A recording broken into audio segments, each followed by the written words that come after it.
నాకు చిన్నప్పటి నుంచి పీడకల్ల బాగా ఎక్కువ వస్తూ ఉంటాయి. అందులో ఏంటంటే పులి అటాక్ చేసినట్టు ఎక్కువగా వచ్చేదన్నమాట. బాగా రెగ్యులర్గా అదే కళ వచ్చేది.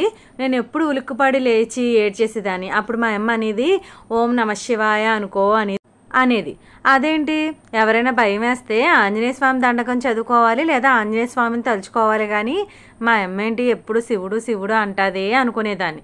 ఇంకొకసారి అనేది నాకు అమ్మా నాన్న అంటూ ఉన్నారంటే ఆ శివుడు పార్వతీదేవి అని కూడా అనేది. ఏంటి ఇలా మాట్లాడుతుంది పిచ్చిది అనుకున్నాను.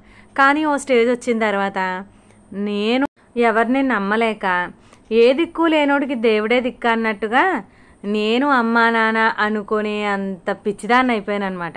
ఇంత పిచ్చిదాన్ని అయిపోయానంటే ఎంత ప్రేమ అంతా మనసులోనే దాచుకున్నాను, కానీ బయటికి చూపించకూడదు అని అనుకున్నాను.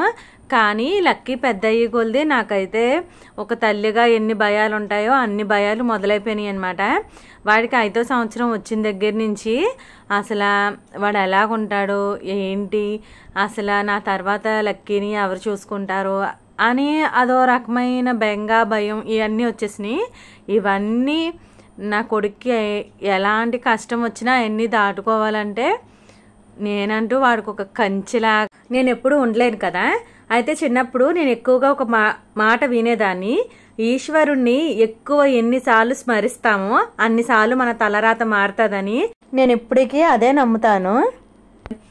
ఈ పూజ చేయడం మాత్రమే కాదండి, ఇంట్లో ఆరోగ్యంగా ఉండడం కోసం కూడా ఇదివరకు అమ్మ నాన్న అయితే ఆవు పేడతోటి దాంట్లో కొంచెం కర్పూరం వేసి వేపాకులు వేసి ఇవన్నీ వేసి ఇంట్లో ధూపం వేసేవారు. ఇప్పుడు మనకు అంత సీన్ లేదు కాబట్టి నేను స్టోర్కి వెళ్ళినప్పుడు తెచ్చుకున్నాను అనమాట. ఆవు పేడతో చేసిన సాంబ్రాణి బాగుంది. ఆవు పేడ వాసనే వస్తుంది. అందులో 10-15 ఉన్నాయి, 20 అనుకుంటా, 100 రూపాయలు, ఎన్నో లెక్కేయలేదు. అయితే ఈరోజు లక్కీ గారు స్కూల్ ఎగ్గొడేసాడు అనమాట. అంటే నిన్న పడిపోయాడు పాపం, గట్టిగా తగిలేసినాయి. సరేలే ఇవన్నీ మామూలే కదా, బరువు చేస్తాయని చెప్పి మానిపించేస్తే మొక్కలకి నీళ్ళేమని నేను చెప్పిన పాపానికి వీళ్ళిద్దరూ చేసిన పని ఇదనమాట. అసలు దెబ్బలతో ఉన్నాడు, మళ్ళీ వాటర్ వేసుకుని ఇవన్నీ అవసరం ఆడికి. సరే అయిపోయింది, మంచిగా ఆడుకున్నాడు. ఎంత మంచిగా ఆడుకున్నాడంటే పడుకొని 2 వరకు లేగలేదనమాట. అంత మంచిగా ఆడుకున్నాడు. ఒక్కొక్కసారి అలా ఆడుకుంటాం కూడా బాగుంటుంది కదా, పిల్లలు ఆడుకోవాలి, ఆడుకుంటేనే బాగుంటారు. మన చిన్నప్పుడు అయితే చక్కగా రోడ్ల మీద అటు ఇటు తిరుగుతూ ఆడుకునే వాళ్ళం. పొలాల దగ్గరికి, చెట్ల దగ్గరికి, ఇంకా చెరువుల దగ్గరికి వెళ్ళేవారు. నేను చెరువుల దగ్గరికి ఎప్పుడు వెళ్ళలేదు, కానీ ఎక్కువ పొలం వెళ్ళేదాన్ని. మాకు పొలంలో ఉండే కాబట్టి పొలంకి ఎక్కువ వెళ్ళేదాన్ని, ఆవుల దగ్గర ఇలా ఎక్కువ టైం స్పెండ్ చేసేవాళ్ళం. కానీ ఇప్పుడు పిల్లలకి అంత అదృష్టం లేదులేండి. పొద్దున్న లేగడమే స్కూల్ టైం అయిపోతుంది, సాయంత్రం కూడా పాపం అలాగే గడిచిపోతుంది. నేను అనుకునేదాన్ని లక్కీ చిన్నప్పుడు ఈ కాంపిటేటివ్ వరల్డ్లో నేను పడకూడదు, నేను మా లక్కీని సపరేట్గా పెంచుకోవాలి. మేము చిన్నప్పుడు ఎంత ఎంజాయ్ చేసామో లక్కీ కూడా అలాగే ఎంజాయ్ చేయాలని అనుకునేదాన్ని.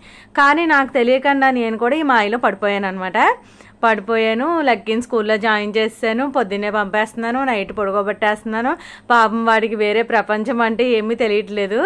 అప్పుడప్పుడు ఇలాగా వదిలేస్తామన్నమాట. కానీ అలా పెంచకూడదండి బాబు, మనం తెలియట్లేదు, మనకి పిచ్చోళ్ళగా మనం అలా ప్రవర్తిస్తున్నాము. అలా ఉండకూడదు. అలా ఉంటే లక్కీకి అసలు బయట ప్రపంచం ఏమీ తెలీదు. అప్పుడప్పుడు నేను ఊర్లో పిల్లల్ని మా లక్కీ గారిని కంపేర్ చేసుకుంటాను. అలా చేసుకుంటే పాపం మీరు అసలు ఎలా బతుకుతాడరా బాబు, నా తర్వాత ఎలారా బాబు అని బెంగ వచ్చేస్తూ ఉంటుంది. ఇంకా ఈరోజు బ్రేక్ఫాస్ట్లోకి వెళ్ళిపోదాం. ఇంకా మా లక్కీ గురించి మాట్లాడుతూ ఉంటే ఇంకా అసలు మాట్లాడుతూనే ఉంటాను. మీకు బోర్ కొట్టేస్తుంది, నాకైతే బోర్ కొట్టదు, నోరు నొప్పి పెట్టదు. ఈరోజు బ్రేక్ఫాస్ట్లోకి అయితే పెసరట్టు ఉప్మా చేశానండి. మీలో ఎంతమందికి పెసరట్టు ఉప్మా అంటే ఇష్టం? అందరికి ఇష్టమయ్యే ఉంటుంది కదా. నాకైతే అస్సలు పెసరట్లు అంటే ఇష్టం ఉండదు, కానీ మా అమ్మ చేసే పెసరట్లు అంటే చాలా ఇష్టం. సింక్ పక్క దగ్గర కూర్చుని అది ఉంటుంది కదా, సింక్ పక్కన కూర్చుంటాకి ఏర్పాటు చేస్తారు కదా, ఏదో ఉంటుందిలే, దాని మీద కూర్చుని 10-11 పెసరట్లు తినేసేదాన్ని. బయట పెసరట్టు అయితే అసలు ఎప్పుడు తినేదాన్ని కాదు. ఇంకా ఇంట్లో చిన్న చిన్న కూరగాయలన్నీ అయ్యో 2, అయ్యో 3, అయ్యో 4 అలా ఉంటే అవన్నీ కూరలు వండేసాను అనమాట. ఆఫ్టర్నూన్ అయితే అది. ఇంకా వీడియో ఏమీ తీయలేనట్టున్నాను, మర్చిపోయాను, వీడియో అయితే కనిపించట్లేదు. ఇంకా నైట్ డిన్నర్లోకి అయితే అటుకుల ఉప్మా టమాటా చట్నీ అయితే చేశాను. కాంబినేషన్ అయితే చాలా బాగుంది. అటుకుల ఉప్మా టేస్ట్ రావాలంటే ఫస్ట్ అటుకులు బాగుండాలండి. ఈ అటుకులు అయితే కిరాణా షాప్లో తీసుకొచ్చారు. టేస్ట్ అయితే అంత బాగోలేదు, బట్ కొంచెం నిమ్మకాయ పిండేసి దాన్ని ఎలాగోలా కవర్ చేస్తాను. ఇంకా మా బొడ్డోడిని అయితే పడుకోబెడేద్దాం అనుకున్నా కానీ ఆడు అస్సలు పడుకోలేదు. ఎందుకంటే ఆడికి అర్థమైపోయింది మా అమ్మ ఏదో చేస్తుంది పడుకోవట్లేదని. సో మా హస్బెండ్ నైట్ 11ంటికి వచ్చారు. 11ంటికి వచ్చిన తర్వాత 5 నిమిషాలండి అని బ్రతిమాలుకుంటే 4 తిట్లు 5 చివాట్లు వేసి రీల్ అయితే చేశారు. నన్ను చేసుకోమంటారు కానీ ఆయన ఇన్వాల్వ్ చేయడం ఆయనకి ఇష్టం ఉండదు. అంటే ఆయన అలసిపోయి వస్తారు కదా, ఒకటే ఒక మాట అంటారు, నేనేం రోజంతా ఖాళీగా ఉన్నాను కదా, ఇంటికి వచ్చిన తర్వాత నా బుర్ర తినకు అని అంటారు. కానీ ఏం చేస్తాం, కొన్నింటికి మరి కావాలి కదా. అంతేనండి ఈ రోజుకి. ఎలా ఉంది వీడియో?